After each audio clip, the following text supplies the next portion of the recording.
Good day everyone, my name is Angel Grace Ling and I am here to explain to you our pseudocode in output number 1. So let's start from step number 1, start. Step number 2, declare choice num1, num2, sum, difference, product as an integer. Step number 3, declare quotient as float. Step number 4, declare answer as character. Step number 5, print choices, 1 calculator, 2 positive or negative, 3 odd or even number, 4 highest or lowest. Step number 6, print enter your choice, input choice. Step number 7, if the choice is equals to 1. Step number 7.1, print enter your first number, chassis num1. That's a step 7.2, print enter your second number, chassis num2. Then sa step 7.3, print operators, A, addition, B, subtraction, C, multiplication, and D, division. Step 7.4, print enter your desired operator, chassis answer. Step 7.5, if your desired operator is equal to A. Step 7.5.1, get the value of sum by adding num1 and num2. Step 7.5.2, print double quotation, the sum of, then concatenation, num1 concatenation, then double quotation ulit, and then concatenation num2, concat ulit, double quotation is, then sum. So, yun ang for our output number 1. Then, next natin is si step number 7.6, else if your desired operator is equals to B. Step 7.6.1, get the value of difference by subtracting num2 from num1. Then, step 7.6.2, print. Same lang siya sa pero difference naman yung kinukuha niya. So, print the difference of concatenation num1 and num2 is difference. Then, next natin is step 7.7, else if your desired operator is equals to C. Step 7.7.1, get the value of product by multiplying num1 and num2. Step 7.7.2, print the product of num1 and num2 is product. Then next natin is step 7.8, else if your desired operator is equals to D.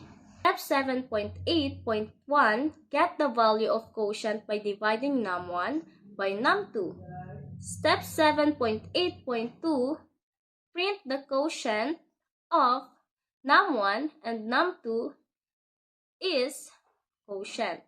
Then, lastly, step 7.9, else print invalid operator selected. So, dito na tayo ngayon sa ating flowchart for output number 1. So, start na tayo. Una, start. Then, sunod is declare, choice, num1, num2, sum, difference, product, and as an integer. Then, quotient as float, answer as char. Then, print choices, calculator, 2 positive or negative, 3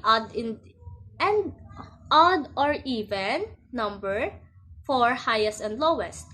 Then sunod natin is print enter your choice in input choice. Then case 1.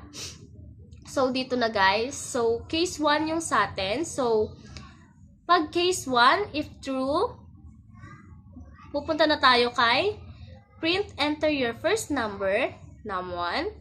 Enter your print enter your second number, num2. Print operators, A. Addition, B. Subtraction, B. Multiplication, and D. Division. Then, sunod niyan sa arrow, pababa, and print, enter your desired operator. Yan na, si operator. Then, dito guys, may another case na naman tayo. Pero hindi na siya 1, 2, 3, but case A, case B, case C, and case D. So, kaya siya case A, B, C, D. Ito yan sa addition. A, addition. B for subtraction. C for multiplication. And D for division. So, yan na guys. So, since ang napili natin is si A, addition, magpo-fall under tayo kay A.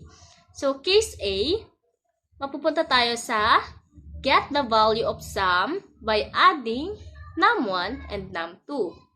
Then, pagkatapos niyan, arrow na pababa, print the sum of num1 and num2 is sum.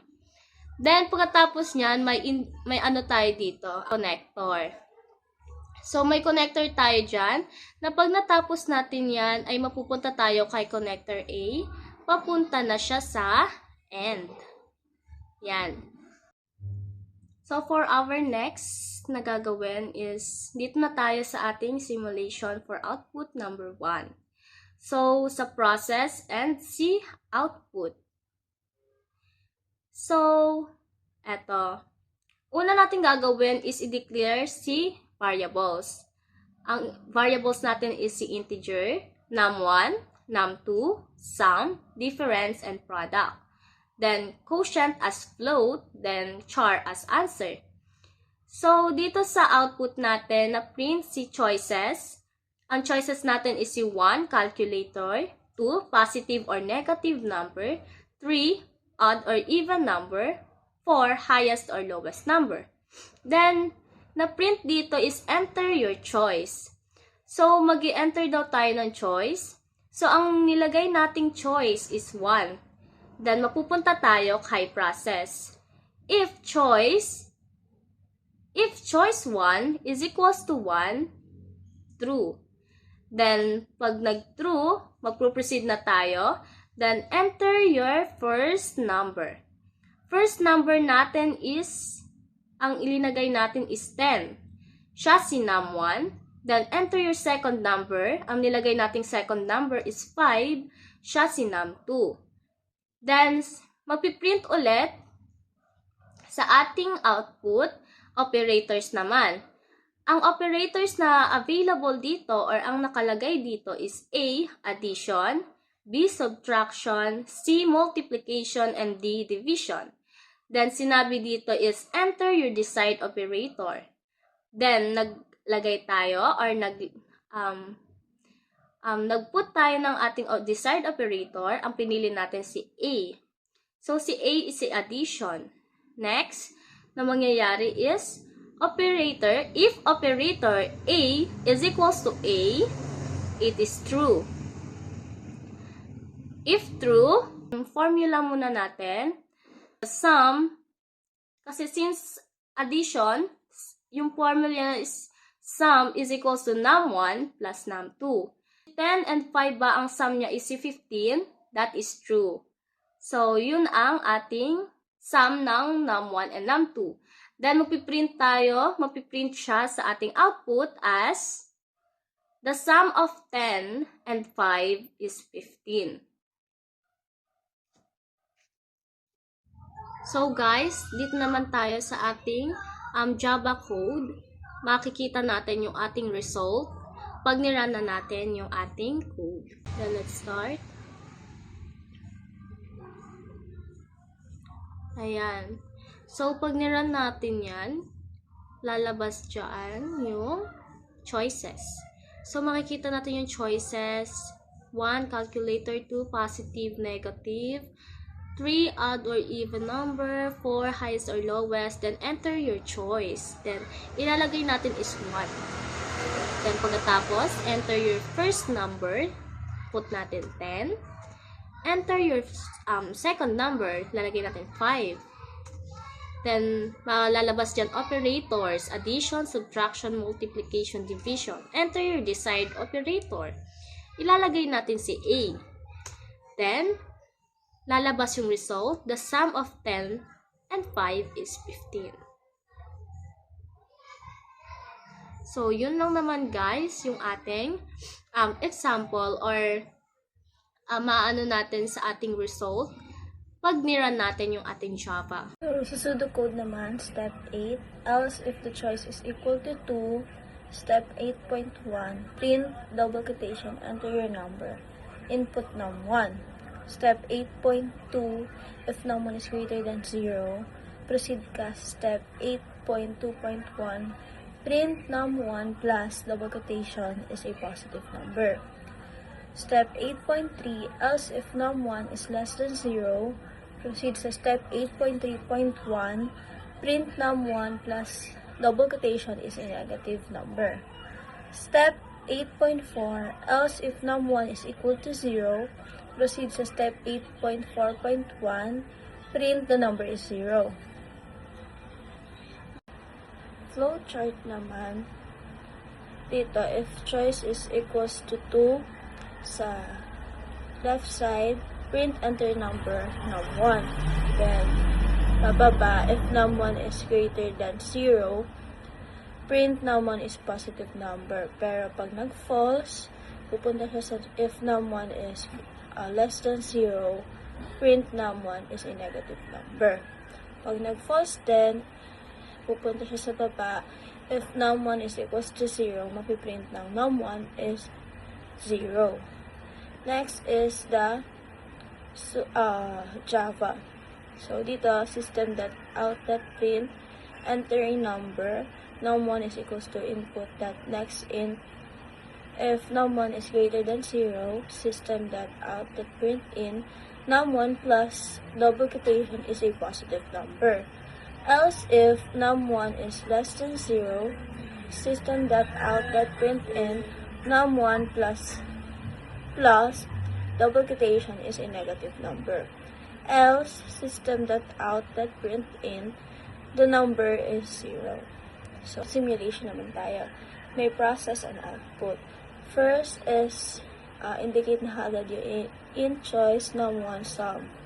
And, lagay din yung float quotient. And the next punta sa output, enter your choice.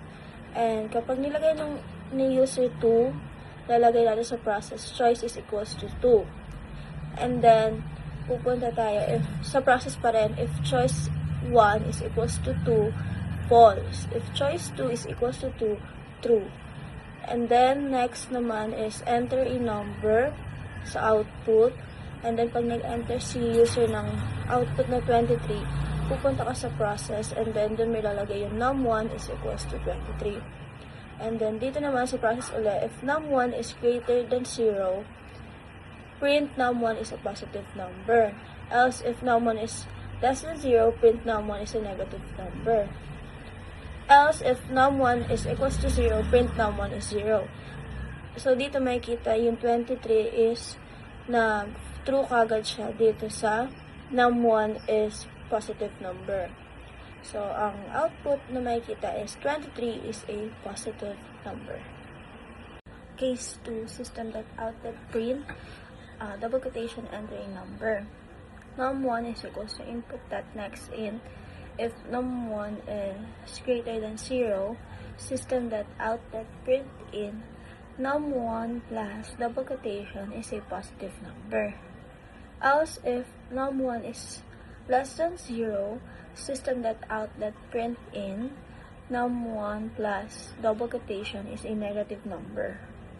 Else, system.out.print in, double quotation, the number is 0. So today everyone, I explain how I understand the problem. Ang problem kasi dito, nakita nyo, binigay na problem sa amin is gagawa kami basic calculator gamit yung Java. Ang problem, paano namin mamalaga yung input na lalagay ng user. So, dito sa pseudocode, nakikita nyo, step 1, start. Step 2, declare choice, num1, num2, sum, difference, products, in. Explain mo na yan kanina. So, ano ko is, yun yung problem. Yun yung problem natin. Yung mismo calculator, yun yung higing pagawa natin ng solusyon.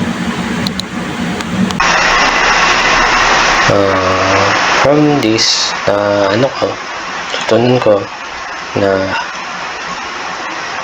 paano yung decision making dito.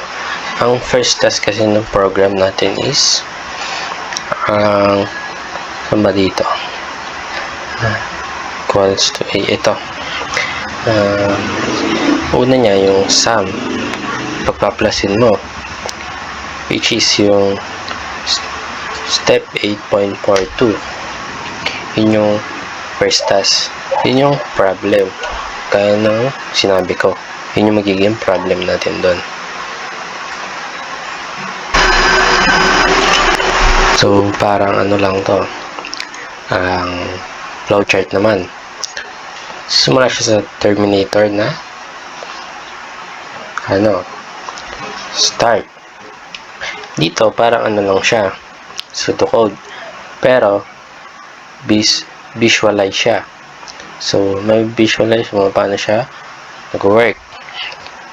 Dito, declare choice, num1, num2, sum, difference, product is in, quotient is float, series car. Susunod yan, doon naman. Print naman. Tapos sunod, print ulit. Dito tayo sa decision making. Decision making. If choice is equal to 1 ay A, dito siya pupunta. Dito, sa 2, dito din siya mapupunta. Hanggang, pumunta na tayo dito sa output number 3. Kasi output number 3 tayo. Print, enter a number, num1. Tapos pababa siya, decision making ulit. If num1 is odd number, dito siya pupunta. Pag odd number yung pinili mo, dito naman siya pag even number.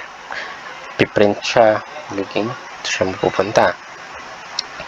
So, pagtas nun, tapos na yung code. Ano na siya, input close na. Yun na lang yung gagawin natin. So, tapos na tayo dyan. So, yung sa akin dito guys, sa flowchart naman, dito tayo sa start. So, nag-ano siya. Ang meaning niyan, start terminator. Start siya. Declare choice, num1. So, pababa yung arrow niya. Declare choice, num1, num2, sum, difference, product, as in. Parang pseudocode lang to. Pero, visualize, mali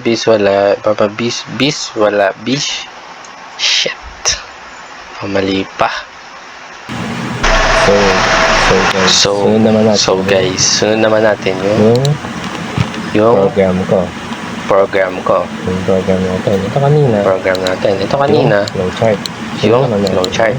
Sunod naman natin yung program. Paano nagawa yung structure ng una niyan, program? import. Una niyan, import. Java, scanner, scanner, terminator. Terminator. Ano niyan, terminator. Para siyang period sa sentence. Kunwari, yung sentence mo tapos na. Ano ba lalagay mo? Period, diba? So, parang period, diba? So, parang ganun sa public terminator. class, midterm laboratory. So, papangalanan mo. So, papangalanan mo. Kung anong pangalan nito. At din yung pangalan ng files mo. Magiging midterm laboratory siya. Public static void. Ito naman yung main method. Strings. arguments. Sunod niya, So, scanner input. sunod niya, Ito na, scanner input. equal Ito na. to, Is equal to. equals to, Equals new to. scanner system. New dot scanner system. Ano yan? Integer. Ano yan? Choice. Integer. Int. Choice. Num1, Int. num2, Num1, Int. num2. some Int. difference Some difference product. Puro terminator siya. Let. Puro terminator siya. Float quotient. Float Terminator. quotient. Terminator. Yan. Answer. So, bale, Terminator. ano So, tayo? bale. Ano Dito tayo? tayo sa Dito tayo sa output number 3. output Dito number tayo. 3. Dito Sa tayo. odd or even. Sa odd or even. Odd or even. Odd or even. 3. Case System 3 that 3. out. System that out. Print. That Ang print. ginagamit nito para Ang ginagamit nito para ma-print natin or ma-print natin mabas or output lumabas sa output enter a itong number. enter a number. Yan. Para Yan. lumabas siya doon. Para lumabas siya doon. Lalagyan natin siya ng terminator. Lalagyan natin siya ng Para terminator alam para nung Java alam na tapos na tayo. nung Java na tapos Meron na ng tayo. X na. Meron ng Num1 next na. equal to Num1 input. is equal Next input. int. Next in. Kung ano yung ano dyan. Kung ano lalagay yung mo. ano dyan. Kung ano lalagay mo. Next. Kuwari. Car. Next. Pag car. letter yung sulat Pag letter yung Ito. sulat mo. Dito. Ito. Pag sulat Dito. mo. Pag Yung sulat naman. mo. So, yung Yung naman. naman. So, yung naman. Integer. Siyang Integer siya. integer. Pag Integer yung siya. ano lalagay mo, Pag name, yung ano lalagay mo, name. equal Kuwari. to input Name dot is equal to next. input Pagawin dot mo siyang next. car. Pagawin mo siyang car. Sunod niyan, Okay? Sunod niyan, sabi. Parenthesis, close. Close parenthesis. Sunod niyan, Parenthesis. Sunod niyan, semicolon. semicolon. Yan, Tapos, bababa na yan. tayo. Bababa na If. tayo. If, Yung parenthesis, num1. parenthesis, Ito ang num1. tawag dito, modulo. Ito ang tawag dito, modulo. Yan. Para malaman Yan. natin kung Para malaman divisible natin ba siya by 2. divisible ba siya by 2. Equal to 0. Is equal to 0. Bracket, Parenthesis. Bracket. system.out System.out. int Print. num1 Int. plus Num1. Plus. double quote Semi. Double is an quote. even number. Is an Ulit lang even siya number. dito. Ulit lang Ito siya yung dito. naman yung else. Ito yung naman So, yung lalagyan na else. natin dito yung So, lalagyan na natin dito yung number. isang So, paano naman nagra-run yung So, paano naman nagra-run yung code? na natin siya. Run na natin. Pagkaran mo, Pagka-run mo, ang kita mo dito sa baba. ang kita mo pipili dito ka lang. sa baba. Pipili ka lang. Choices, nasunod ba? Choices. Nasunod ba? Nasunod yung choices. Nasunod yung choices. Ito, choices. Calculator. Positive, Positive. highest.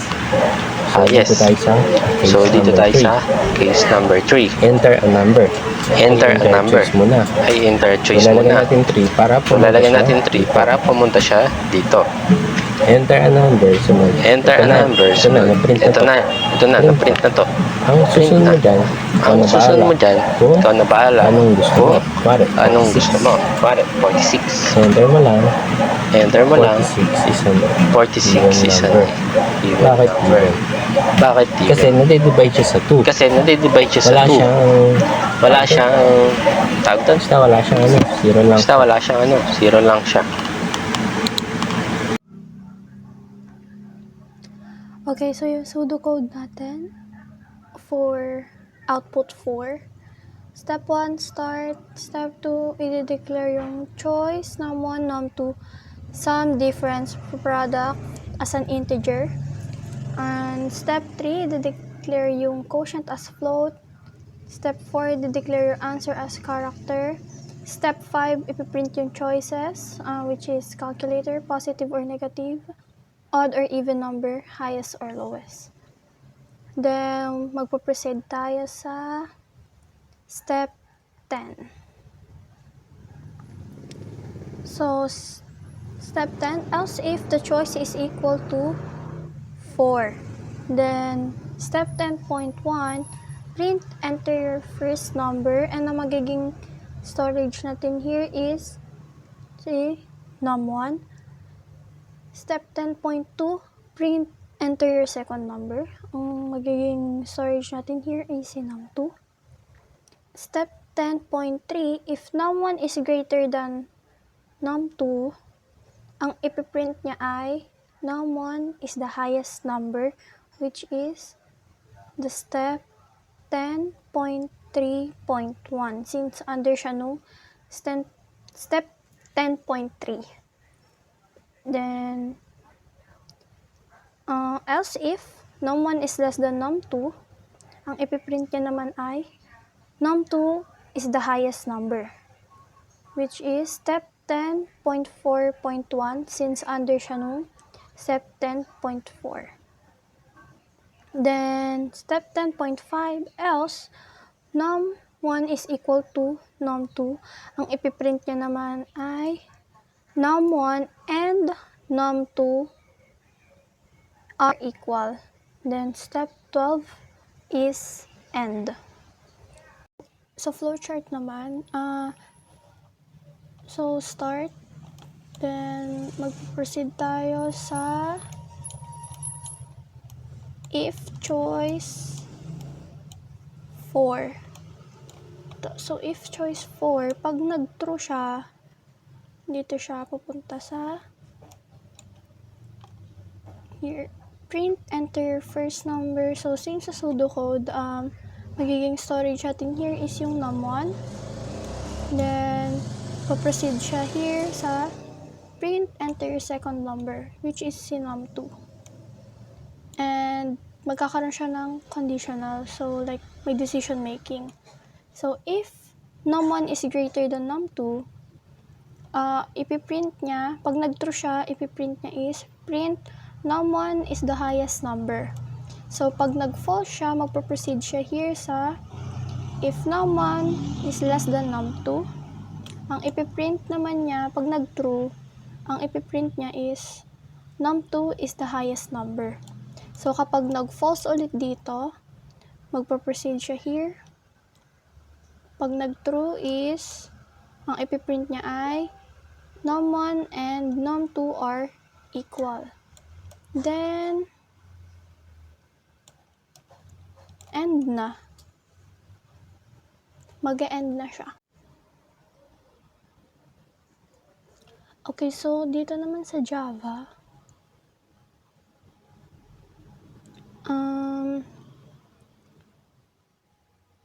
ang public static natin here ay string argument. Scanner input nyo, scanner system in. So, dineclare nga natin yung choice as int, num1, num2 as int, sum, difference, product as int, and yung quotient as float, and answer as character. So, here, ang print out natin ay yung choices, which is calculator, positive or negative, odd or even number, highest or lowest. Then, print din natin yung enter your choice.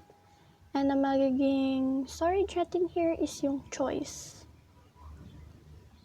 And if yung choice natin is equal to 4, tayo sa case 4, ang ipiprint out niya is yung enter your first number.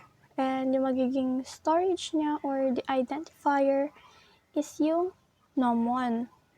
Then, system out print, enter your second number, num2 ang magiging identifier. And here is magkakaroon na tayo ng like process niya. And if num1 is greater than num2, ang ipiprint niya is num1 plus, ito yung like concat natin, is the highest number. Else if num2 is greater than num1, ang ipiprint niya naman ay num2 plus or concat is the highest number. Else, ang ipiprint niya naman kapag num1 and num2 are equal, ang ipiprint niya ay both numbers are equal.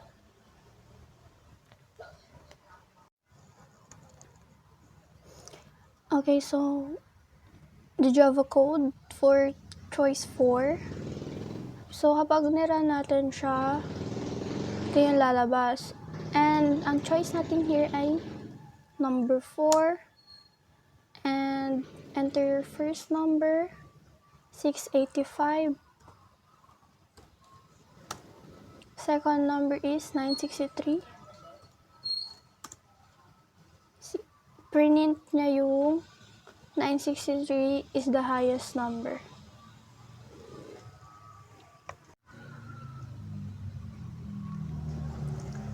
Okay, so proceed na tayo sa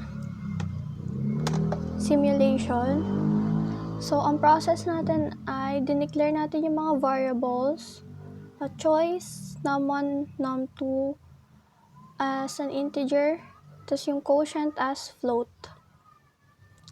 So, magpiprint tayo dito ng choice. Enter your choice. So, ang choice natin here ay 4.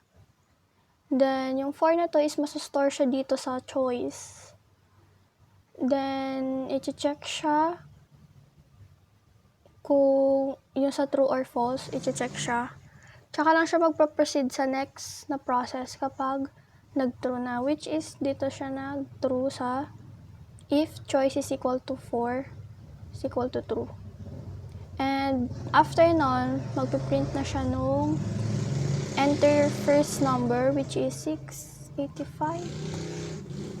So, yung 685 na to, dito siya sa num1 masastore. Then, after, magpiprint siya ng enter your second number, which is 963. Tapos, itong 963 na to, dito siya magsastore siya dito sa my num2. Then, next sa process, check niya if num1 is greater than num2. So, 685 is greater than 963, which is false. So, i-check niya ulit if num1 is less than num2. So, 685 is less than 963, which is true. Then, ang ipiprint niya naman ay num2 is the highest number. So, alin ba ang highest number? Or, ano ba si num2?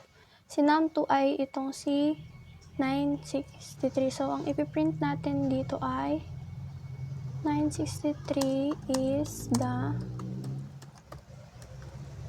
highest number.